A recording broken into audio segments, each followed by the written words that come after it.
E aí, gente, você sobreviveu a essa quarta-feira absolutamente alucinante dessa edição inaugural do novo formato da Liga dos Campeões? Eu pergunto isso porque de onde eu estive, o foco evidentemente foi muito nesse jogo, né? É claro que na transmissão eu ficava lá ouvindo o Vitor Lopes falando, olha, pintou bolinha aqui, pintou bolinha ali, tem gol de não sei quem. Mas eu imagino se você tiver acompanhado de casa ou, enfim, de onde for, também o mosaico lá montado na Max pelo Otávio Neto deve ter sido maravilhoso. Cara, eu estava muito ansioso para esse dia, desde o anúncio desse novo formato, porque quando eu vi o formato, eu fiquei com várias dúvidas, torci um pouco a minha tromba, assim, cara, será que eu vou gostar disso? Não sei, né? Tava tão apegado àquele formato, pra que mudar? Vamos seguir dessa forma.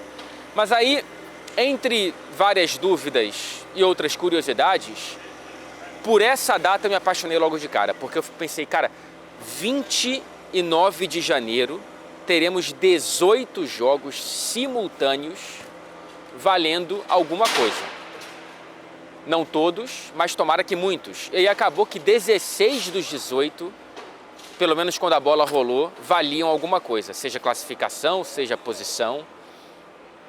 E aí a tabela foi mudando conforme os gols iam saindo. Na reta final, as variações de confronto foram se apresentando. E eu adorei, cara. Eu adorei. Imagino, eu espero que você tenha gostado também, porque sei lá, deu uma adrenalina diferente, parecia a última rodada de pontos corridos, e foi, de fato, né? Só que com uma fase de mata-mata em seguida, o que deixa tudo, na minha humilde opinião, ainda melhor. E aí, no meio de todo esse pega pra capar, o Manchester City estava se afundando, né?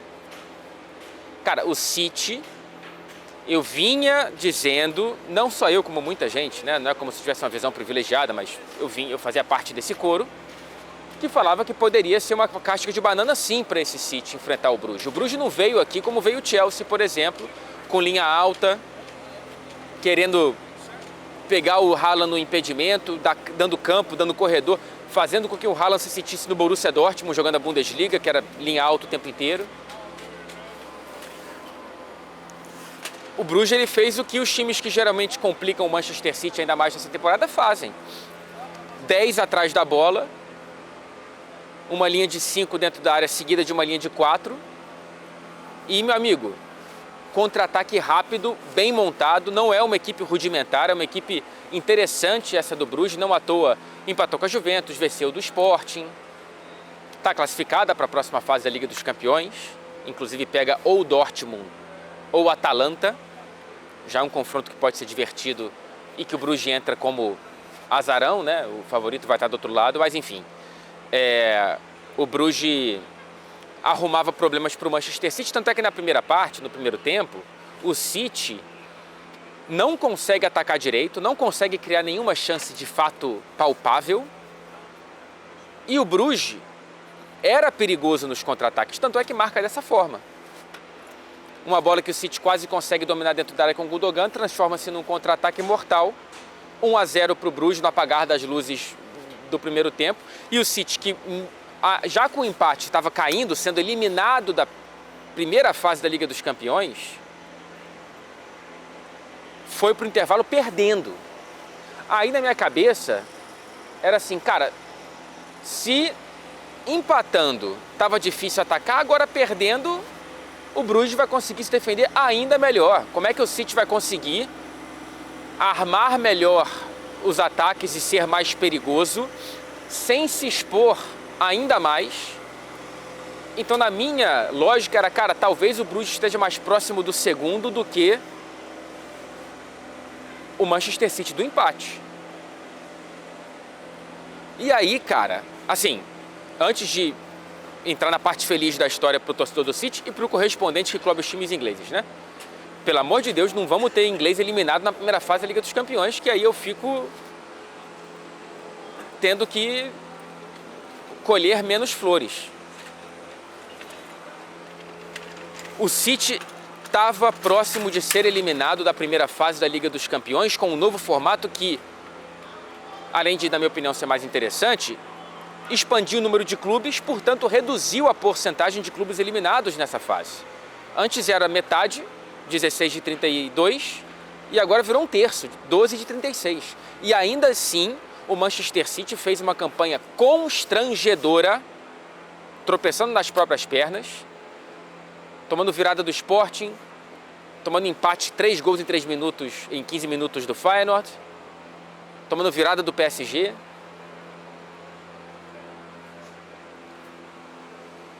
E essa campanha constrangedora estava se transformando, ganhando contornos reais de vexame. Cara, eu estava com o título pronto, era vexame.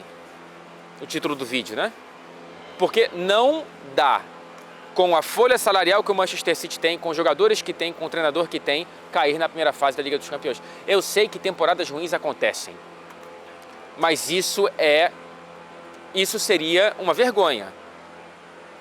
É até interessante que eu estava entrevistando o Eddie, que é um torcedor muito famoso do Manchester City, aqui em Manchester. É um cara que colabora de maneira humanitária para diversas ações da torcida do Manchester City. É um cara bem mais velho, de 67 anos. E eu consegui uma entrevista com ele e perguntei, vai ser uma vergonha? É evitar a vergonha hoje? Ele falou, cara, eu torci pro City desde moleque, né? Eu acompanhei a estreia do City na Champions, né, no antigo formato, em 1968, e a gente não passou da primeira fase sendo eliminado pelo Fenerbahçe. Eu estava lá no estádio. Depois vivi a final de Champions pela primeira vez contra o Chelsea, fui vice e me desesperei achando que nunca mais ia viver aquilo, e aí ganhamos em Istambul. E ele falando, cara, eu acho que essa nova geração que só viu o City pós-grana de 2008 para cá é muito mimada. Não lida bem com derrotas. Não... E eu acho bonito isso, porque é uma galera que viveu o City na terceira divisão, bicho. Que viveu o City num ostracismo quase que completo, sacou? E que consegue ver beleza e ter uma serenidade nesse momento de glórias mil e inimagináveis. Nessa resposta, inclusive, ele fala, cara, eu tô vendo jogadores que eu nem sonhava com eles quando eu era mais novo, sabe? Então, quem viu essa transformação do City tem outra visão. Eu acho linda essa resposta e acho interessante a convocação para uma reflexão que essa resposta traz, mas, ao mesmo tempo, eu não retiro a minha percepção de que seria um vexame, porque não é mais aquele City.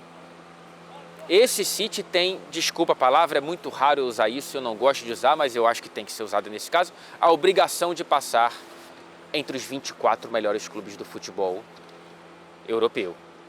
De 36, gente. Pois bem, passou. No segundo tempo, o Pep Guardiola tira Savinho do banco e coloca no lugar de Gundogan e muda o jogo. Ele rearruma as peças, né? O Savinho entra, o Foden que estava na esquerda vai para a direita, o Bernardo que estava na direita vai para o meio e o Savinho entra na esquerda e começa a bagunçar o jogo. E aí ele colabora para os 3 gols, diretamente para o segundo e ainda mais diretamente para o terceiro que sai dos pés dele. O primeiro gol da carreira de Savinho na Liga dos Campeões. Por quanto tempo ele sonhou com isso, né, cara? Eu acho bonito ver isso de perto, cara, assim. Pô, um moleque brasileiro, cara. Atravessa o oceano, vem pra cá, frio. Eu sei que, dinheiro pra caramba, blá, blá, blá, blá.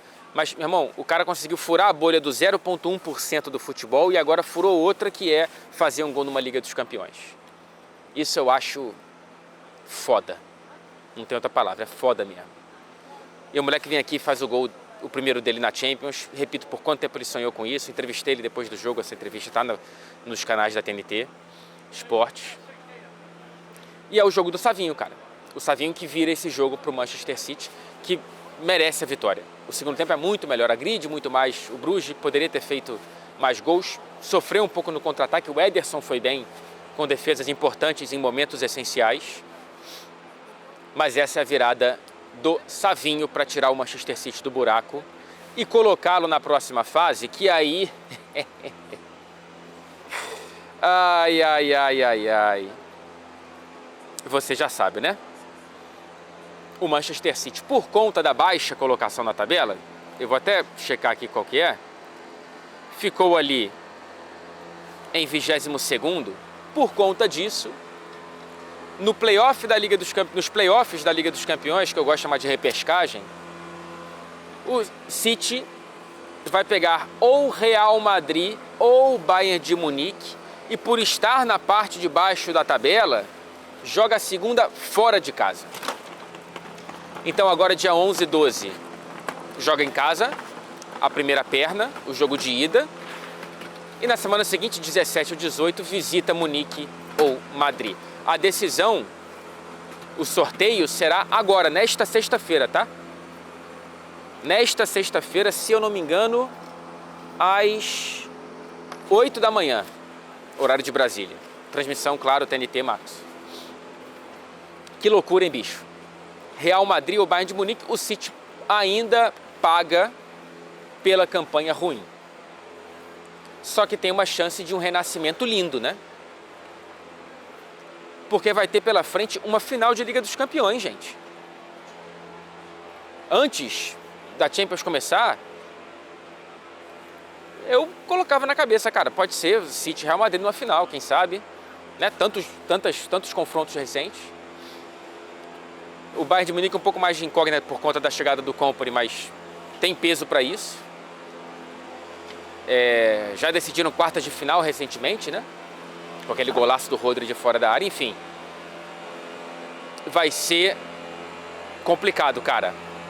Mas eu vou entrar nos pormenores desse jogo depois do sorteio. Vai ter vídeo aqui, aí sim com o adversário definido.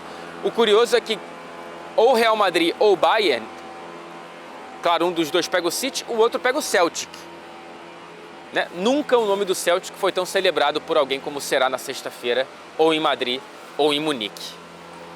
Repito, vai ter vídeo depois com as ramificações, já com o adversário definido, não só do Manchester City, porque eu também quero falar rapidamente aqui, como eu coloquei na capa do vídeo, o City eu estou falando do jogo, os outros não vou falar do jogo porque eu não vi, mas tivemos a derrota do Liverpool fora de casa, o Liverpool B, por 3-2 para o PSV. O Arsenal vence o Girona por 2-1, eu vi que o Sterling perdeu pênalti, né? Nossa senhora, hein, Sterling? E o Aston Villa vence o Celtic por, cadê? 4-2. E aí, o Liverpool termina em primeiro, mesmo com a derrota. O Arsenal termina em terceiro e o Aston Villa consegue também a 8ª colocação. Então, os três ingleses que foram bem nessa primeira fase, o City não foi, conseguiram estar no G8. Obrigado, Liverpool, obrigado, Arsenal, obrigado, Aston Villa. O repórter inglês agradece de não ter que ficar morrendo nos playoffs, senhor Manchester City. Exatamente. Então, cara, como que tá a ramificação, o chaveamento desses outros três ingleses?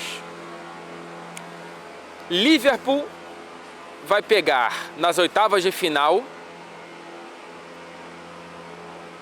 ou Mônaco, ou Brest, ou PSG, ou Benfica. Então são 3 franceses e um português. Tá bem entregue. O PSG, evidentemente, é o pior adversário possível para o Liverpool nas oitavas. Lembrando, todos que terminaram no G8 decidem as oitavas de final em casa. Depois, nas quartas, vai ter sorteio de mando. Mas nas oitavas, quem terminou no G8 decide em casa. E não tem bloqueio de país nem nos playoffs, nem nas oitavas. Eu falei no vídeo com o Beckler dessa semana, a gente informou errado que teria bloqueio nos playoffs, não tem bloqueio de país, tá? Então qualquer um pode jogar qualquer um. O Aston Villa, os 4 adversários possíveis do Villa nas oitavas: Sporting, Bruges, Atalanta ou Borussia. Já engrossa mais um pouco. Mas, meu amigo, com decisão no Villa Park eu fico um pouco mais tranquilo. E o Arsenal pega o vencedor, pega um dos 4 aqui: Feyenoord, Juventus, Milan ou PSV. Acho que hoje em dia é pior pegar uma Atalanta, como o Aston Villa pode pegar, do que uma Juventus ou um Milan. Ainda mais decidindo a segunda em casa, mas ainda veremos, né? Ainda veremos. Vou me debruçar, repito, em algo bem mais definido do que essas possibilidades aqui avoadas pós-sorteio na sexta-feira. Marcado? Vai ter vídeo aqui no canal sobre Neymar no Santos, hein? Eu só tô esperando ser oficial. O Neymar teria espaço no City? Ai, não vou falar disso porque... Nossa Senhora, né? Até hoje tem gente mandando mensagem pro negócio que eu disse 80 anos atrás. Um beijo pra você e até breve.